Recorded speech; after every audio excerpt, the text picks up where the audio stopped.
suara nafir memanggil semua umatnya dari seluruh penjuru bumi datang untuk menyembahnya. Dengarkanlah suara nafir memanggil semua umatnya. Gereja Tuhan bersatu kini mengangkat tinggi panjinya. Tuhan, shalom Bapak Ibu. Jemaat YCC, apa kabar? Haleluya, tepuk tangan yang meriah buat Allah kita pagi hari ini. Kita percaya bahwa Tuhan adalah kekuatan dan mazmur bagiku. Tepuk tangan bagi Tuhan, haleluya.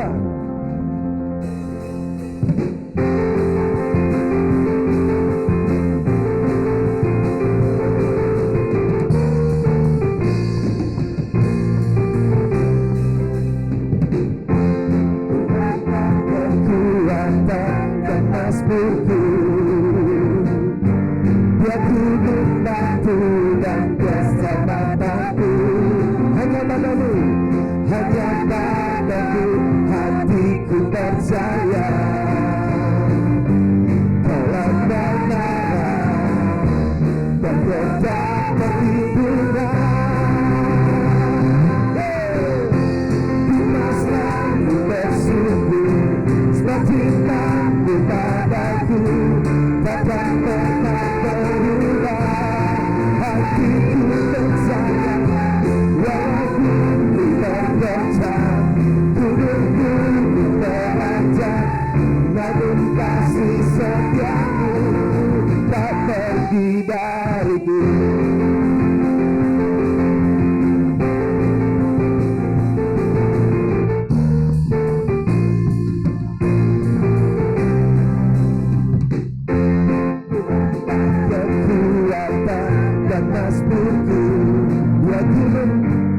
Dia gunung batu dan keselamatanku.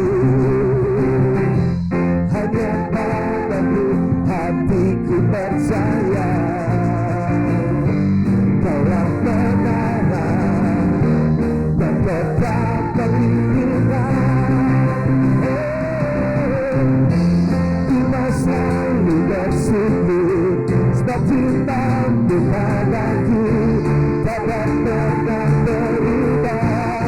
Hatiku percaya walaupun berkejam gunung-gunung beranjak, namun kasih setiamu tak pergi dariku.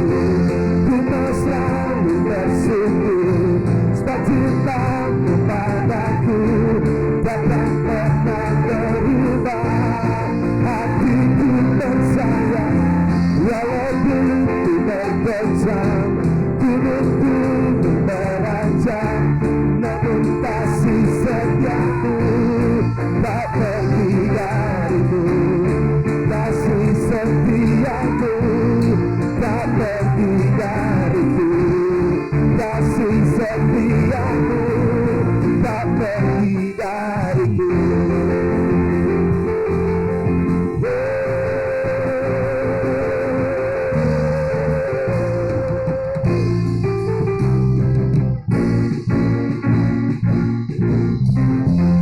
Haleluya, tepuk tangan yang meriah buat Allah kita. Haleluya, puji Tuhan. Haleluya Tuhan. Yesus Tuhan dan Allah kami, Engkau layak menerima pujian, hormat dan kuasa, sebab Kau telah ciptakan segalanya.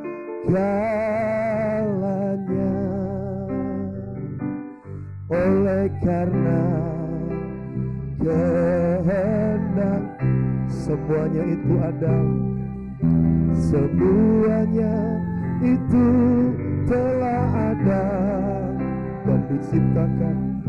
dan diciptakan untuk kemuliaan-Mu. Terpujilah Tuhan, oh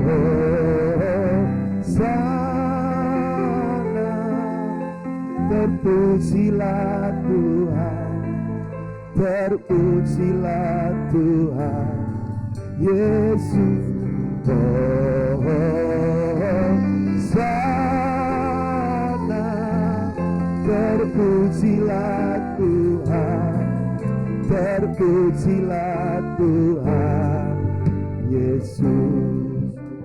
Mari sama-sama katakan sekali lagi, Yesus Tuhan dan Raja kami, Yesus Tuhan dan Raja kami. Engkau layak menerima pujian, hormat dan kuasa, sebab Kau telah ciptakan segalanya. Oleh karena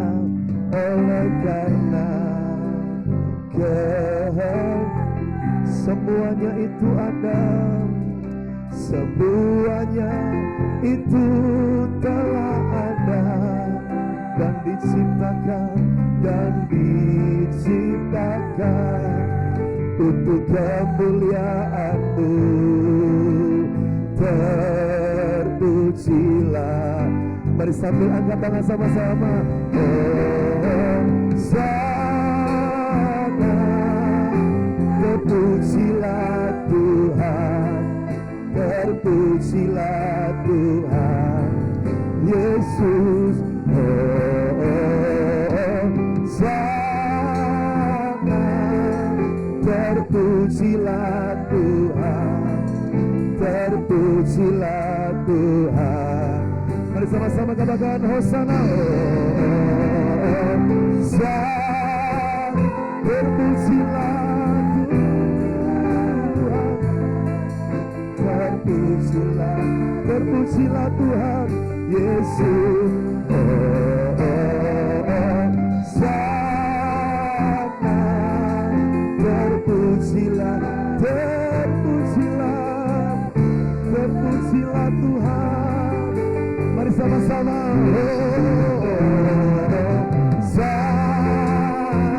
Terpujilah Tuhan,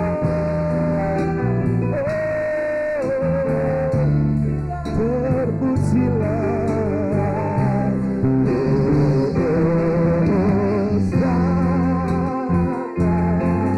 terpujilah Tuhan, terpujilah Tuhan, terpujilah Tuhan, terpujilah Tuhan, terpujilah Tuhan, terpujilah Tuhan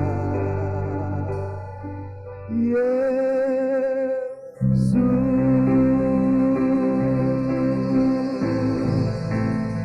Mari sembah Dia.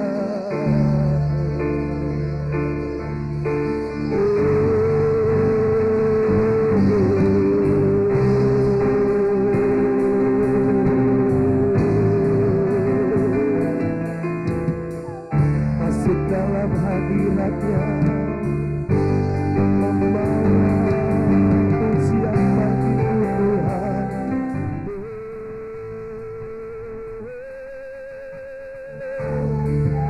Haleluya.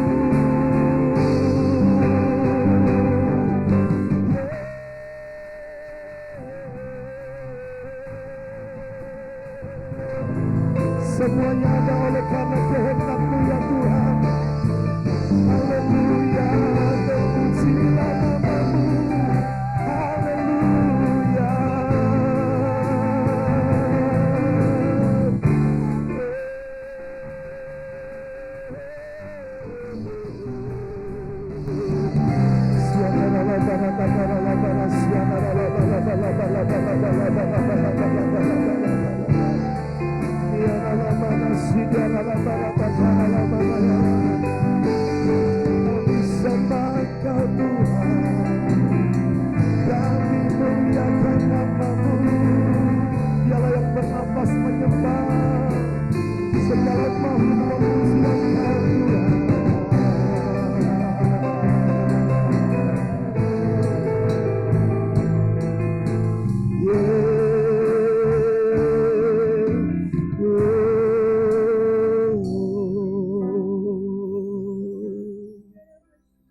Mari sambil angkat dua belah tangan kita.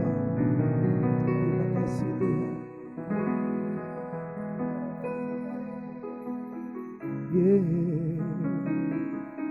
Kalau penolong yang setia dalam kehidupan kami Tuhan.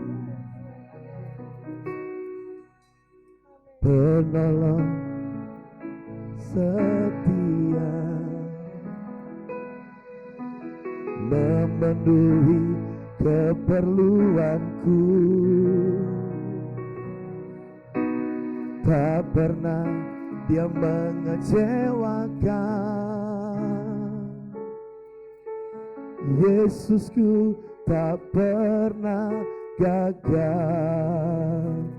Segala perkara dapat ku tanggung di dalam Dia yang memberi kekuatan. Tuhan Yesus dan sabar, tetap percaya Tuhan setia. Segala perkara dapat ku tanggung di dalam Dia yang memberi kekuatan. Tuhan Yesus penolong dan sahabat, tetap percaya Tuhan setia. Penolong yang selalu setia, mari katakan. Penolong yang selalu setia, memenuhi keperluanku, tak pernah mengecewakan, tak pernah Dia mengecewakan. Yesusku tak pernah gagal. Yang percaya katakan, segala perkara dapat ku tanggung di dalam Dia yang memberi kekuatan. Oh, Tuhan Yesus penolong dan sahabat, tetap percaya Tuhan segala perkara dapat ku tanggung di dalam Dia yang memberi kekuatan. Katakan Tuhan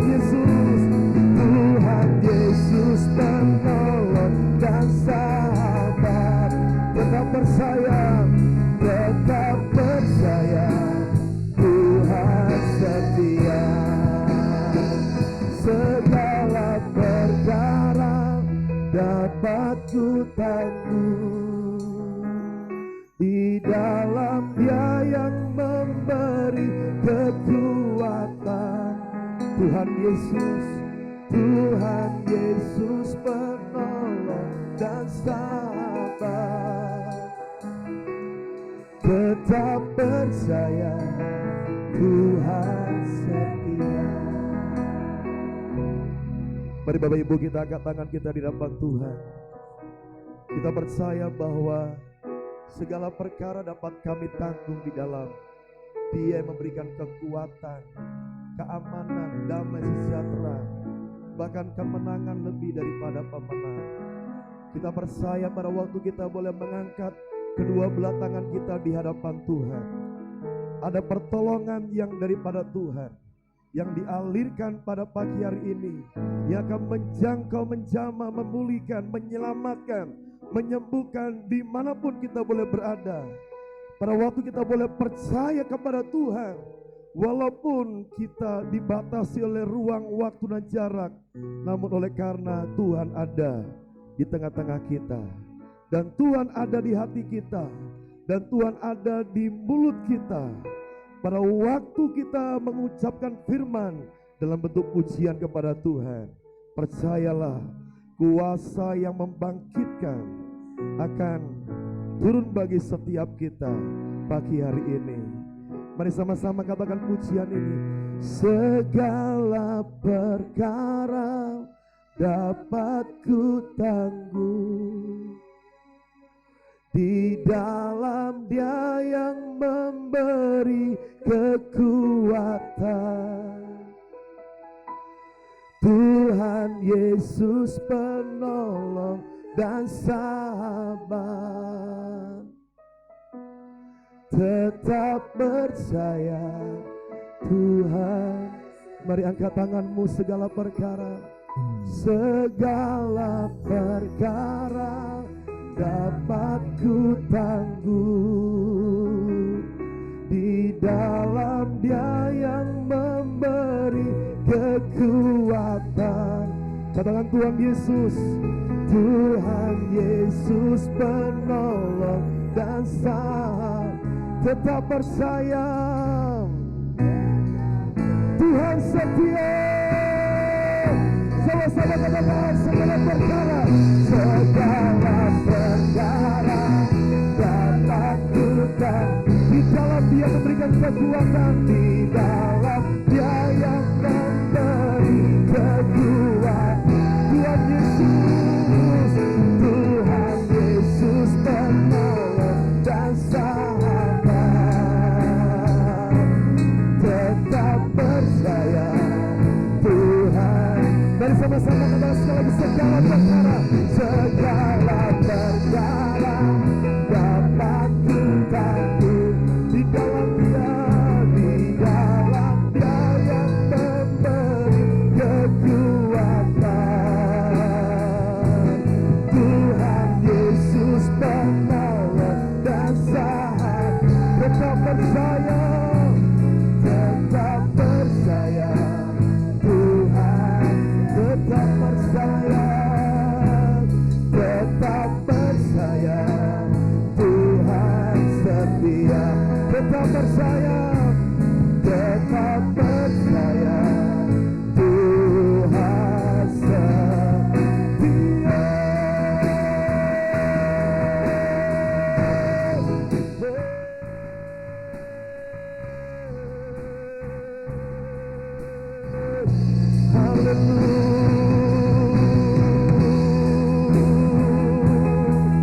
Tetap percaya Tuhan yang setia. Hanya Kau yang setia. Tidak ada yang lain. Hanya Kau yang setia ya Tuhan, yang menyertai bagi setiap kami.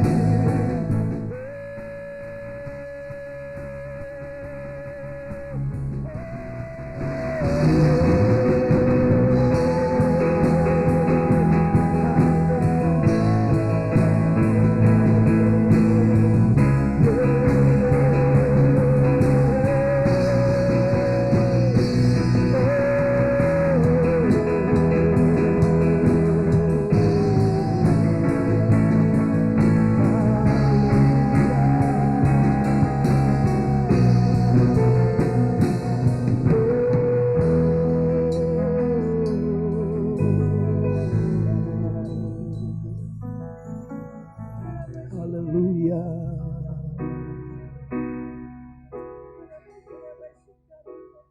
Terima kasih Tuhan.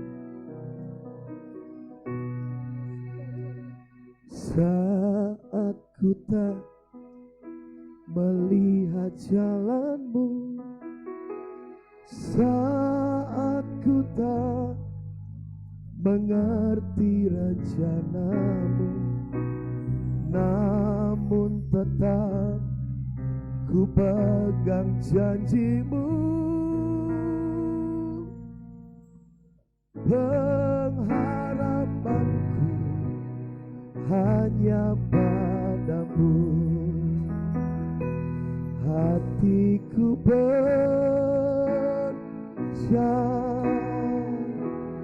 Yang percaya katakan, hatiku Mari yang percaya katakan, hatiku percaya. Selalu ku percaya Yang percaya berikan tepuk tangan yang meriah pagi hari ini. Dengan sorak-sorak yang meriah buat Allah kita. Saat kita melihat jalanmu, saat kita mengerti rencanamu, namun tetap ku pegang janjimu. Pengharapanku hanya, mari angkat tanganmu sama-sama. Aku percaya, hatiku percaya, hatiku percaya, hatiku percaya, hatiku percaya.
Terima kasih Tuhan Yesus untuk pagi hari ini.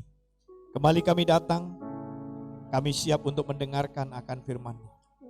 Biarlah Tuhan kami dibentuk, dipersiapkan menjadi alat-Mu. Dibentuk, dipersiapkan untuk memberitakan kebenaran-kebenaran firman-Mu. Dibentuk, dipersiapkan untuk menjadi pelaku-pelaku daripada firman-Mu ya Tuhan. Terima kasih, biarlah hari ini kami menyiapkan hati kami dan pikiran kami, bahkan pendengaran kami untuk kami mendengarkan firman-Mu. Urapi hamba-Mu ya Tuhan, yang Kau pakai untuk menyampaikan firman-Mu. Urapan dari tempat yang maha tinggi mengalir dalam hamba-Mu, dan Roh Kudus memberikan pengertian dan pengajaran kepada setiap umat-Mu yang hari ini beribadah dan hari ini mendengar firman-Mu. Dalam nama Tuhan Kristus kami bersyukur, kami berdoa. Haleluya. Amin. Kita naikkan satu pujian dulu. Dalam Yesus kita bersaudara. Dalam Yesus kita bersaudara. Dalam Yesus kita bersaudara. Dalam Yesus kita bersaudara, sekarang dan selamanya. Dalam Yesus kita bersaudara. Sekali lagi katakan sama-sama, dalam Yesus. Dalam Yesus kita bersaudara. Dalam Yesus kita bersaudara. Dalam Yesus kita bersaudara, sekarang dan selamanya. Dalam Yesus kita kita bersaudara. Ya, puji Tuhan, Bapak Ibu, silakan duduk kembali. Dengan lagu yang kita naikkan tadi, membawa kita kepada satu topik yang akan kita bicarakan bersama, yaitu kasih kepada sesama. Kasih kepada sesama. Maka tadi kita menyanyi bersama-sama dalam Yesus kita bersaudara. Saudara yang dikasih Tuhan, kita membaca dari Matius pasal yang ke-22, ayat yang ke-39 sampai dengan 40. Matius 22 ayat 39 sampai dengan ayat yang ke-40. Demikian firman Tuhan. Dan hukum yang kedua yang sama dengan itu ialah kasihilah sesamamu manusia seperti dirimu sendiri. Pada kedua hukum inilah tergantung seluruh hukum Taurat dan kitab para nabi. Saya ulangi, Matius 22 ayat 39 sampai 40 berkata begini. Dan hukum yang kedua yang sama dengan itu ialah kasihilah sesamamu manusia seperti dirimu sendiri. Pada kedua hukum inilah tergantung seluruh hukum Taurat dan kitab para nabi. Ayat yang kedua yang mendasari pembicaraan kita pada pagi hari ini. Yohanes pasal 13 ayat 34. Yohanes pasal 13 ayat 34 berkata begini. Aku memberikan perintah baru kepada kamu, yaitu supaya kamu saling mengasihi. Sama seperti aku telah mengasihi kamu, demikian pula kamu harus saling mengasihi. Saya tegaskan sekali lagi, Yesus berkata kepada para murid, Yesus berkata kepada semua orang, Yohanes pasal 13 ayat 34, dan berkata kepada kita semua pada pagi hari ini, aku memberikan perintah baru kepada kamu, yaitu supaya kamu saling mengasihi, sama seperti aku telah mengasihi kamu. Demikian pula kamu harus saling mengasihi. Bapak Ibu yang dikasihi Tuhan, minggu yang lalu kita mendengarkan firman Tuhan di mana kasih kepada Allah, dan itu menjadi hukum yang terutama dalam kehidupan kita. Kasih kepada Allah kita berikan kepada Tuhan. Bagaimana kita mengasihi? Ternyata kita mengasihi bukan karena alasan bahwa nanti terjadi ini dan itu. Tetapi kita mengasihi hanya karena Allah yang lebih dahulu mengasihi kita. Allah yang lebih dahulu mengasihi Bapak Ibu Saudara semua. Lalu disitulah kita mulai mengasihi Tuhan. Dan saya percaya seberapa besar kasih yang kita berikan kepada Tuhan, itu tidak bisa sebanding dengan kasih yang Tuhan berikan kepada kita. Kenapa? Karena kasih yang Tuhan berikan kepada kita itu adalah terlalu dan teramat besar buat kita. Amin. Demikian juga sekarang kita ini hukum yang kedua. Selanjutnya kita bicara tentang mengasihi sesama kita. Mengasihi sesama kita menjadi hukum yang kedua, dan itu juga tidak kalah pentingnya dengan hukum yang terutama tadi. Yaitu mengasihi Allah. Dan mengasihi manusia, mengasihi saudara kita, mengasihi sesama kita, itu diberikan teladan oleh Tuhan Yesus.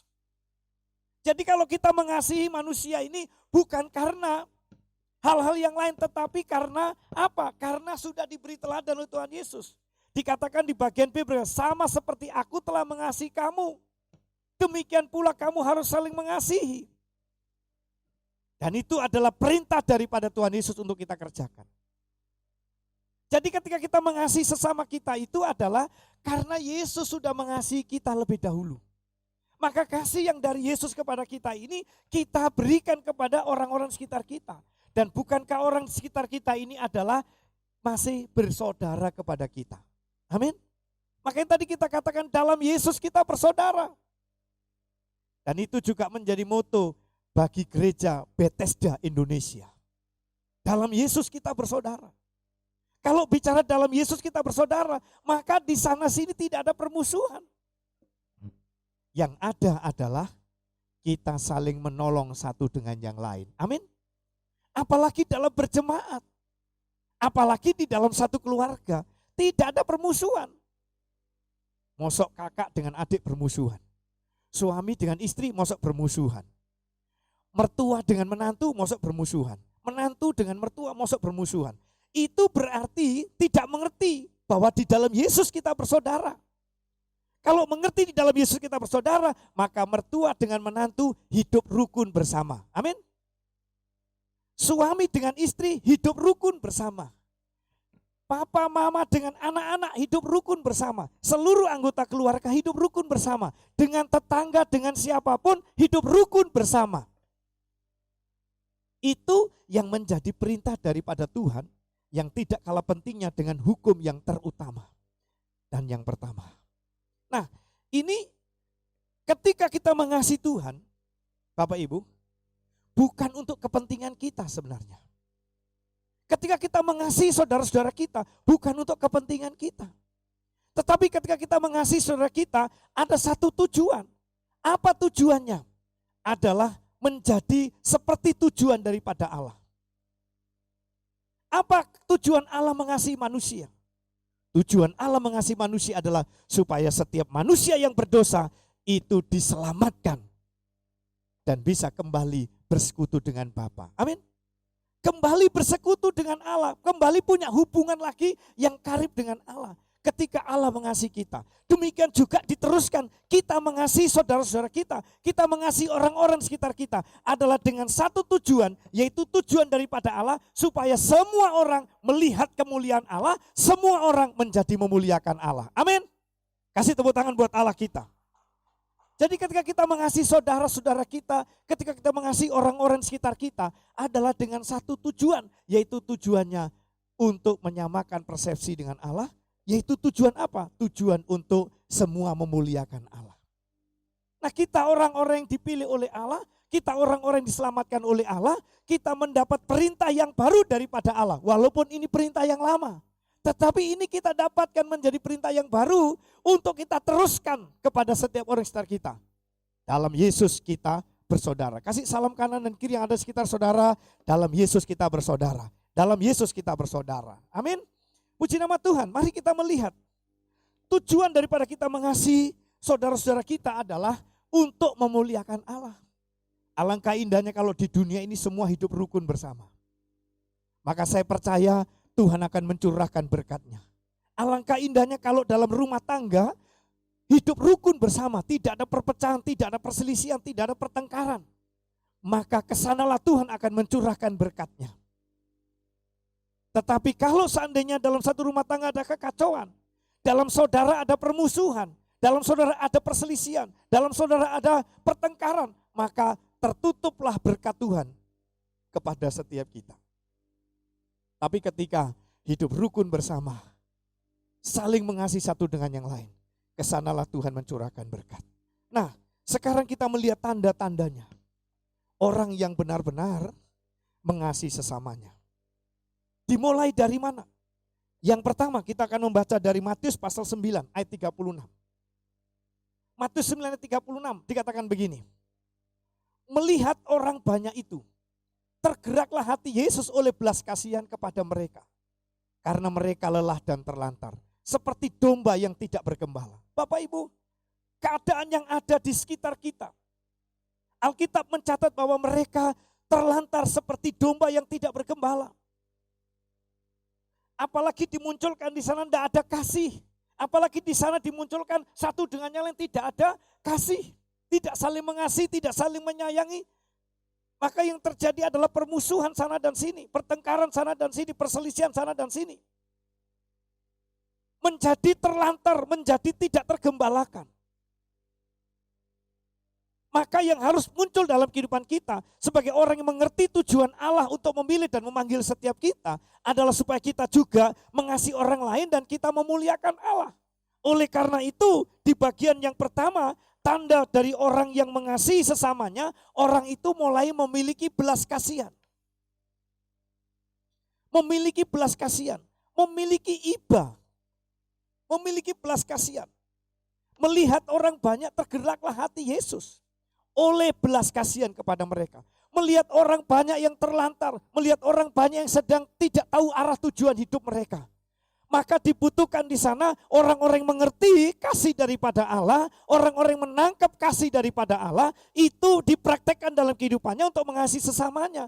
Timbul di sana belas kasihan.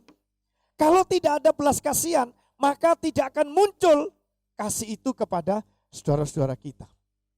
Ada banyak orang yang sedang mencari jalan untuk menuju kepada kehidupan yang kekal. Tetapi keadaan yang ada banyak orang yang masih cuek saja, saudara. Kenapa? Belum tergerak hatinya oleh belas kasihan. Sementara mereka sedang bingung, sementara mereka sedang mencari. Ada seorang penginjil dalam satu ilustrasi dikatakan di sana bahwa dia sedang melihat satu penglihatan. Penglihatannya di mana? Bahwa ada seorang penginjil ini melihat ada sebuah dump truck yang sedang berada di pinggir jurang. Dan dump truck ini sedang menumpahkan isi daripada dump truck ini. Ternyata ketika diperhatikan, dilihat dari jauh seperti pasir yang dituangkan. Tapi begitu dilihat, dibesarkan, di zoom begitu, ternyata yang dituang itu adalah manusia. Yang dituang itu manusia, mereka sedang dituangkan kemana? Ke dalam jurang maut. Kalau tidak ada belas kasihan dari diri kita kepada mereka yang sedang binasa ini, maka mereka tidak akan terselamatkan. Bapak Ibu, siapa itu? Bisa jadi itu adalah saudara-saudara kita. Karena itu kita memiliki belas kasihan kepada mereka, supaya mereka diselamatkan, Bapak Ibu. Satu kali ketika Paulus melihat satu kota, dan ketika melihat satu kota itu Paulus melihat yang terlihat adalah mereka dalam kebinasaan. Maka Paulus harus menyeberang ke kota itu dan memberitakan kasih daripada Allah ini kepada mereka. Sehingga mereka diselamatkan. Jangan seperti Yunus di awal ketika Allah mengutus Yunus. Yunus diutus oleh Allah menuju ke Niniwe. Di sana ada banyak mereka, saudara-saudara itu, mereka hidup di dalam kebejatan moral. Hidup dalam kerusakan perilaku. Yang luar biasa di sana. Sampai Allah ingin membinasakan, menghancur leburkan orang-orang Niniwe. Lalu diutuslah Yunus. Rupanya Yunus belum tertanam hatinya namanya belas kasihan. Lalu apa? Disuruh ke Niniwe, nyasar dia. Nyasarnya ini bukan karena kesasar, saudara. Nyasar dengan kesasar itu beda loh, saudara. Kalau kesasar itu memang tidak disengaja. Kesasar aku ke tempat yang lain. Tapi nyasar itu sengaja, saudara. Yunus itu sengaja nyasar. Nyasar kemana? Nyasar ke Tarsis, saudara. Nyasar ke Tarsis. Karena apa? Tidak ada hati, tidak ada belas kasihan kepada orang Niniwe. Karena melihat orang Niniwe mungkin begini, dia tidak yakin. Apakah aku menyampaikan berita ini kepada mereka, diterima oleh mereka? Nah, ini keadaan yang muncul dalam diri Yunus. Lalu Yunus melarikan diri ke Tarsis. Tapi karena Allah mengendaki supaya Yunus ini menunjukkan kasih Allah dan menyampaikan berita bahwa kalau orang Niniwe bertobat, maka rencana Allah untuk membumi hanguskan Niniwe itu dibatalkan. Lalu Tuhan mengingatkan dengan Yunus dibuang ke laut dan dimakan oleh ikan yang besar itu tadi. Dan sadar dalam 3 hari Yunus dikeluarkan, dimuntahkan oleh ikan itu, dan Yunus kembali ke Niniwe. Ternyata mulai timbul hati belas kasihannya Yunus, lalu Yunus mulai memberitakan kepada orang Niniwe, "Hei orang Niniwe, bertobatlah. Kalau kamu tidak bertobat, nanti Allah akan membumi hanguskan orang-orang Niniwe."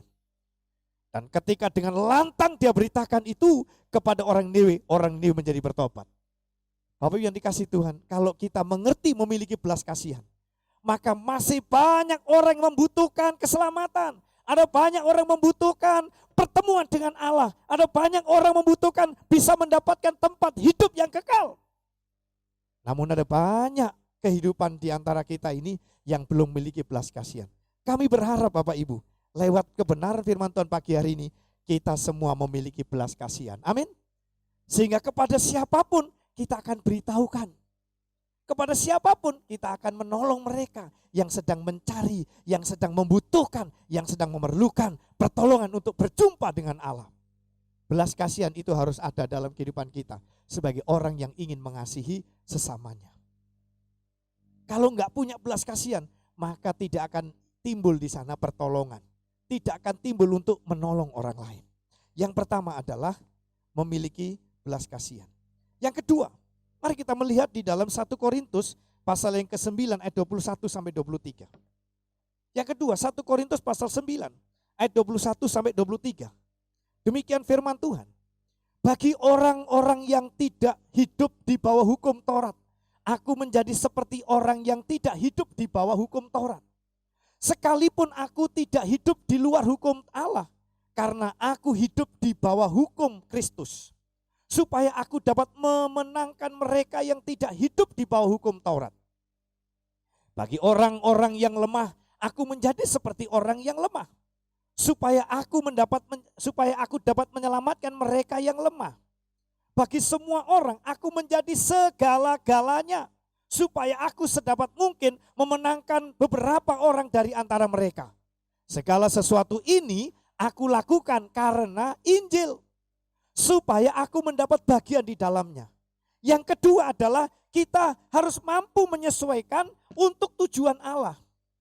Apa tujuan Allah? Di kalimat terakhir dari 1 Korintus 9:23 tadi, 21-23, dikatakan segala sesuatu ini aku lakukan karena Injil. Maksudnya apa? Tujuannya apa? Supaya mendapat bagian di dalamnya. Paulus melakukan itu semua, nanti apa itu semuanya, yaitu adalah karena Injil. Kalau kita mengerti, kalau kita menangkap tentang Injil, maka Injil ada dalam hidup kita, hidup dalam kehidupan kita, maka kita akan menyesuaikan tujuan itu dan kita kerjakan dalam kehidupan kita. Amin. Paulus itu melakukan ini. Ada banyak orang menangkap Injil itu hanya sebagai kitab. Ada orang menangkap Injil itu hanya sebagai buku. Sehingga apa? Tidak dihidupi dalam hidupnya. Padahal Injil ini akan menjadi hidup dalam kehidupan kita kalau kita hidupi. Tetapi Injil ini kalau kita tidak hidupi, ya akan menjadi tulisan biasa saja. Apalagi dijadikan bantal untuk tempat tidur. Tidak akan ada manfaatnya.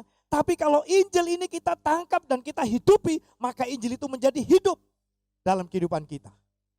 Nah, Paulus menangkap hal itu sehingga Paulus melakukan ini. Melakukan apa? Karena ingin mengasihi saudara-saudaranya, karena mengerti bahwa kasih kepada sesama itu adalah merupakan perintah yang utama juga, maka Paulus melakukan begini. Bagi orang-orang yang tidak hidup di bawah hukum Taurat, aku menjadi seperti orang yang tidak hidup di bawah hukum Taurat. Artinya begini, bagi orang yang tidak melakukan peraturan-peraturan yang ada, seolah kita ini ada di sana bersama dengan mereka. Tapi sebenarnya bukan kita melakukan itu. Sebenarnya bukan kita melakukan itu. Sekalipun aku hidup di luar hukum Allah, karena aku hidup di bawah hukum Kristus. Apa hukum Kristus? Kasihilah sesama manusia seperti mengasihi dirimu sendiri. Itu bagian yang kedua. Bagian yang pertama, kasihilah Tuhan Allahmu dengan segenap hatimu, dengan segenap akal budimu, dan dengan segenap jiwamu. Kasihilah Tuhan seperti itu. Nah, kasih kepada sesama, Paulus mewujudkannya di dalam kehidupannya untuk mengimplementasikan, untuk mengekspresikan Injil itu ada dalam hidup seseorang. Injil itu ada dalam hidup kita. Bagaimana kita mempraktekannya, bagaimana kita menyatakannya dalam kehidupan supaya orang bisa melihat tulisan Allah di dalam kehidupan kita. Artinya begini, bahwa bukankah kita ini adalah duta-duta Kristus? Bukankah kita ini dalam kehidupan kita ini ada tertulis surat Allah di sini? Bagaimana orang bisa membaca? Orang bisa membaca ketika kita melakukan apa yang Injil perintahkan. Yaitu apa? Lihat Paulus memberi contoh kepada kita. Bagaimana Paulus mengasihi saudara-saudara. Bagaimana Paulus mengasihi orang-orang yang ada di sekitarnya. Bagi orang yang lemah, aku menjadi seperti orang yang lemah. Sederhana saja saudara. Kalau di antara kita datang berpakaian batik. Batiknya biasa. Lalu kita memakai batik yang kinclong dengan emas semua. Ya toh? Tulisannya itu bukan dari apa, tapi dari emas murni semuanya. Sementara kita berdiri di antara mereka pakai batik, mohon maaf, batik yang harganya biasa. Apa yang terjadi? Saya yakin walaupun sama-sama batiknya, yang pakai batik biasa menjadi minder. Mundur 1 langkah, 2 langkah, 3 langkah dan menjauh dari orang yang seperti itu. Kenapa? Karena tidak menyesuaikan. Tidak menyesuaikan. Kalau kumpul sama mereka yang pakai kaos gulon, kaos tanpa kaos oblong tanpa kerah. Lalu kita datang dengan pakaian yang dasian, jas-jasan, kemudian sepatunya yang kinclong. Lalat saja kepreset nempel gitu kan. maka kita tidak bisa kumpul dengan mereka. Mereka yang merasa diri, "Lah, pakaianku koyok ini, bagaimana aku bisa kumpul?" Tidak bisa kumpul. Lalu menjadi jauh. Bagaimana Injil bisa sampai kepada mereka kalau seperti ini? Tidak akan sampai. Oleh karena itu, Paulus berkata begini, bagi orang lemah, aku menjadi seperti orang yang lemah. Padahal prinsipnya dia ini orang kuat, bukan orang yang lemah. Bagi supaya semua orang dikatakan menjadi segala-galanya. Supaya apa? Yang penting mereka diselamatkan. Itu menjadi tujuan utama kita mengasihi saudara kita, Bapak Ibu. Kita bisa bersikap dengan mereka ini dengan menyesuaikan lingkungan yang ada di sekitar kita. Ketika kita menyesuaikan di sekitar kita, saya yakin mereka bisa menerima. Kalau mereka bisa menerima kita, disitulah saatnya berita baik ini akan bisa tersampaikan. Serius Bapak Ibu, kalau saya ketemu dengan siswa, saya bersikap seperti bersama dengan siswa. Saya enggak bersikap bersama dengan pimpinan-pimpinan kepala sekolah, tidak. Saya bersikap seperti dengan siswa. Kalau dia ngomong kepada teman-temannya, "Hey bro, hey guys," gitu. Saya juga ikut panggil, "Hey guys," gitu kan. Jadi ketok rodok nom-nom dedek gitu. Gitu kan. Kalau saya berkata gini, kalau saya berkata yang lain, "Guys, hai bro," gitu kan. Pak, Rene Pak, Pak, saya mau ketemu Pak." Wah, sudah enggak nyambung. Waktu saya pelayanan ke satu tempat di luar kota, saudara. Karena sudah terbiasa di mana-mana panggil Pak gitu kan. Langsung saya ditegur begini sama supirnya. Tegur begini, "Pak, jangan panggil saya Pak ya. Panggil saja sembarang lah, mau panggil nama saya juga enggak apa-apa. Terserah, pokoknya sing ngenomi ngono lho, Pak. Aku ini si umur sweet ngono kok." Dia bilang gitu. Lalu dipanggil Pak, nanti ketok tuwek nemen. "Oh ya, sorry. Saya bilang karena sudah terbiasa. Lalu saya ganti. Saya panggil Mas gitu. Ngono enak Pak. Jadi rodok enom Pak ngono. Nah, Saudara, ketika saya ngomong bagaimana Pak gitu. Ketika saya siap Pak, saya ini waduh. Orang itu langsung ngomong, "Wah, puji Tuhan." Karena kami ini sudah biasa ketemu dengan manggil Pak gitu kan. Lalu ini ya saya puji Tuhan dikasih masukan gitu. "Pak, jangan panggil saya Pak dong. Panggil saya Bro tah, panggil saya siapa gitu terserah. Panggil nama saya juga enggak apa-apa kan umur saya lebih muda daripada Bapak." Saya menghargai, tidak saya panggil namanya, saya panggil Mas. "Ngono Pak, rodok enom, ya sampean juga panggil saya kakak sajalah gitu kan. Lebih enak," saya bilang gitu. Akhirnya sama. Sehingga akrab guyon. Wah, sepanjang perjalanan itu menjadi gayeng. Gitu kan. Sepanjang perjalanan menjadi enak dan menjadi akrab. Nah, bisa diterima kehadiran saya oleh orang yang muda tadi itu. Ya kan? Kalau saya mempertahankan tak panggil Pak terus, bisa-bisa jauh ini hubungannya saya dengan orang ini. Serius. Nah, oleh karena itu Paulus di sini menjadi contoh bagi orang lemah menjadi seperti orang lemah, bagi semua orang menjadi segala-galanya. Tapi ya tidak harus begini. Kalau kita ketemu sama ibu-ibu lalu kita menjadi lebay. Ya atau melambai-lambai gini, ya tidak harus seperti itu, Saudara. Ya kan? Tidak harus, tapi tetap punya sikap ketegasan di dalamnya, punya prinsip di dalamnya. Paulus walaupun seolah-olah seperti mereka, tapi dia punya prinsip. Dia punya prinsip dalam kehidupannya. Yang penting Injil bisa sampai. Itu tujuan Allah. Karena itu buat kita dalam kehidupan kita sebagai orang yang percaya. Maka kita harus bisa menyesuaikan diri kita. Ini yang kedua. Mengerti, mampu menyesuaikan untuk tujuan Allah. Jadi bukan berarti kita ini menjadi rendah. Tidak. Tapi justru itu akan menyesuaikan. Bagaimana orang bisa kenal dengan Allah kalau tidak mengenal orang-orang di sekitar kita. Yesus. Orang-orang Farisi berkata, ahli-ahli Taurat berkata, itu lihat kepada para murid, dia berkata begini, "Lihat gurumu sedang makan bersama orang berdosa." Ketika Yesus kumpul bersama dengan pemungut cukai, hadir di sana lalu makan bersama dengan pemungut cukai. Apakah Yesus orang berdosa? Tidak. Apakah Yesus orang bersalah? Tidak.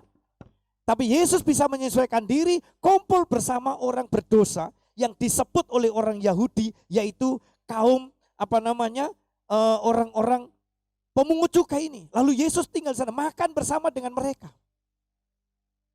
Kehadiran Yesus diterima oleh mereka. Apa hasil akhirnya?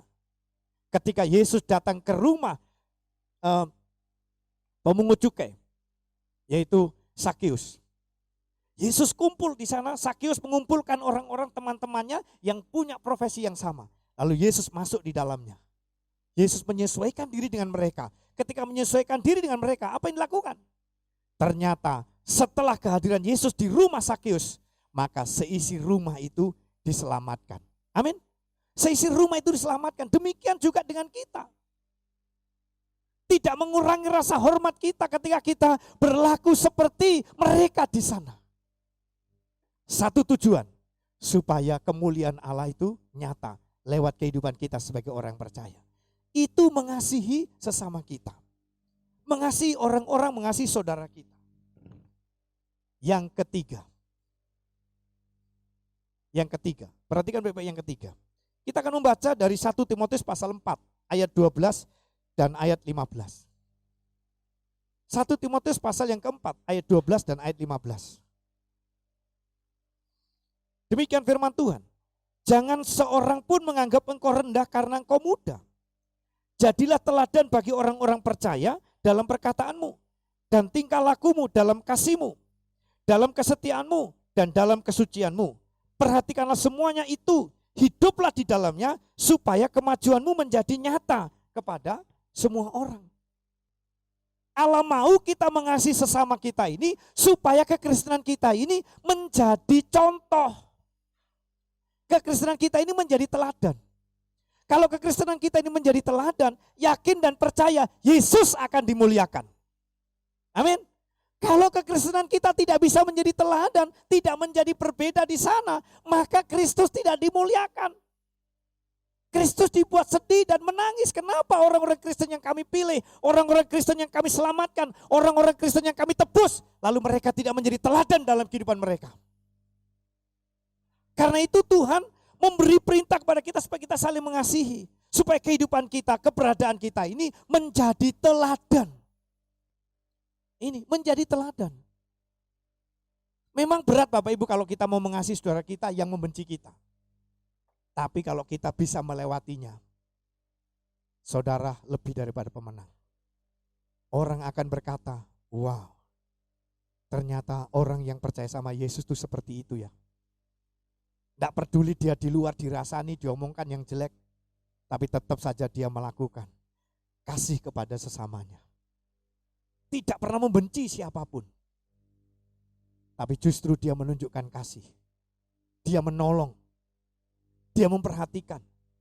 Ketika orang itu benci kepada orang ini. Ketika si A ini benci kepada si B. Si B ini adalah orang yang sungguh-sungguh di dalam Tuhan. Dibenci. Bahkan mungkin dijatuhkan dan lain sebagainya. Tetapi kondisi yang ada. Si B ini dengan tenang menghadapinya dengan santai. Justru malah memberikan hidupnya. Memberikan waktunya. Memberikan tenaganya untuk menolong si A yang sebenarnya membenci. Perhatikan ketika itu kita kerjakan. Maka nama Yesus dipermuliakan lewat kehidupan kita. Jadilah teladan, baik dalam perkataan kita, baik di dalam perilaku kita, baik dalam kasih kita. Walau kita ini masih muda, mari bersama-sama kita menjadi teladan. Bersyukurlah bagi anak-anak muda yang sudah mulai mengenal Kristus dari masa muda. Mengerti perintah ini kepada setiap kita. Lakukan dari sekarang sejak masa mudamu. Maka ketika engkau masih muda dan engkau menjadi teladan, maka orang akan terheran melihat saudara. Ketika itu saudara akan dilihat oleh yang lain. Anak-anak muda sangat-sangat heran untuk dilihatnya. Kenapa? Karena walaupun dia masih muda, punya sikap yang dewasa. Walaupun dia masih muda, punya sikap yang saling mengasihi satu dengan yang lain. Pribadi Yesus nampak, tulisan Kristus nampak dalam kehidupan anak-anak muda. Maka mari bersama-sama. 3 bagian di mana kita menjadi tanda buat kita sebagai orang yang telah diperintahkan oleh Allah untuk mengasihi saudaranya. Yaitu yang pertama tadi dikatakan, milikilah belas kasihan kepada yang lain. Yang kedua, mampu menyesuaikan dengan lingkungan di sekitar kita dengan satu tujuan, yaitu supaya mereka mendapatkan berita tentang Injil. Dan jadilah teladan dalam mengasihi sesama kita. Jadilah teladan di dalam kita mempraktekkan kabar baik ini, sehingga semua mereka yang melihat kehidupan kita akan memuliakan Allah Bapa kita yang telah menyelamatkan kita. Tuhan Yesus memberkati kita. Amin. Puji nama Tuhan. Mari Bapak Ibu, saya undang kita semua bangkit berdiri dan kita akan bersama-sama masuk dan mengakhiri ibadah kita. Kirala baramala marala masih dibirala. Mari bersama-sama kita naikkan lagu yang tadi, dalam Yesus kita bersaudara. Dalam Yesus kita bersaudara. Dalam Yesus kita bersaudara. Dalam Yesus kita bersaudara, sekarang dan selamanya. Dalam Yesus kita bersaudara. Dalam Yesus kita bersaudara. Yesus kita bersaudara. Dalam Yesus kita bersaudara. Dalam Yesus kita bersaudara, sekarang dan selamanya. Dalam Yesus kita bersaudara. Dalam Yesus kita bersaudara. Haleluya, puji nama Tuhan. Saya yakin dan percaya kita semua terberkati oleh firman Tuhan pada pagi hari ini. Mari kita berdoa. Bapa dalam surga, kami mengucap syukur dan terima kasih Tuhan untuk segala kebaikan-Mu di dalam hidup kami Tuhan. Terlebih melalui firman-Mu yang telah tersampaikan pada pagi hari ini Tuhan. Kami rindu dan kami yakin dan percaya Tuhan bahwa kasih-Mu tidak akan sia-sia terhadap kami anak-anak-Mu Tuhan. Berilah kami kekuatan sehingga kami bisa melakukan kasih itu di dalam kehidupan setiap kami Tuhan. Karena Engkau adalah kasih dan Engkau telah meneladani kasih itu kepada kami Tuhan. Kami rindu menjadi pelaku akan firman-Mu Tuhan, sehingga nama-Mu benar-benar ditinggikan, nama-Mu benar-benar dipermuliakan oleh kehidupan kami. Terima kasih Tuhan Yesus, kiranya Kau memberkati hamba-Mu, Bapak Gembala kami, Bapak Pendeta kami, Bapak Pendeta Suherno Supator yang telah menyampaikan firman-Nya pada pagi hari ini Tuhan. Berkat-Mu berlimpah, hikmat-Mu berlimpah atas kehidupannya Tuhan. Membawa kami jemaat di GCC ini untuk semakin bertumbuh di dalam Engkau Tuhan. Terima kasih Bapak, terima kasih. Kau juga memberkati pelayanannya, Kau memberkati keluarganya, damai sukacita berlimpah. Terima kasih Tuhan Yesus. Berdoa juga bagi jemaat-Mu, jemaat GCC Tuhan.